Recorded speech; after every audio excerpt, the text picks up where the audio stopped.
Welcome back. We're continuing the news.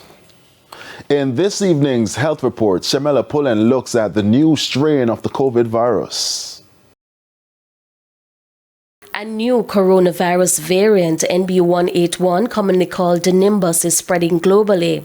It's been linked to a COVID-19 resurgence in China and other parts of Asia.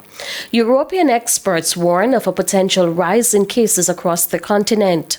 This variant that's circulating, Nimbus, has been classified by WHO as a variant under monitoring. And so that is basically the lowest risk level for WHO in terms of variants that they're keeping track of. So there's variant under monitoring, variant of interest, which is more of a moderate risk level, and variant of concern, which is a high risk level. So this is a variant of under monitoring, which is the lowest risk level, and basically also meaning that the WHO is keeping an eye on it to see, if there are any properties that they find out that make it more severe, more transmissible, etc.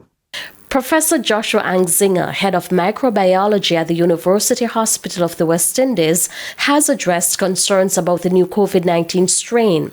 He says that despite its spread in other countries, Jamaica is unlikely to be affected. Therefore, Jamaicans do not need to worry at this time. We don't have any evidence that it is in Jamaica, although we are actually doing some sequencing in the coming weeks, which would possibly tell us if it's here. In terms of it being a concern for Jamaicans, I think that this is likely not going to have any major impacts. We're just coming off of a wave of COVID during the summer months, which seems to have settled into when we have circulation happening of COVID. And so this is likely to have a degree of cross protection, which would protect us from this particular variant to some degree. So I wouldn't expect that this has really a massive impact in Jamaica. Professor Angzinger says if you do catch the virus, it can be treated effectively. Taking the COVID-19 vaccine also helped to lower the risk of infection. There have been reports of symptoms, a particularly nasty sore throat, but really this is really anecdotal.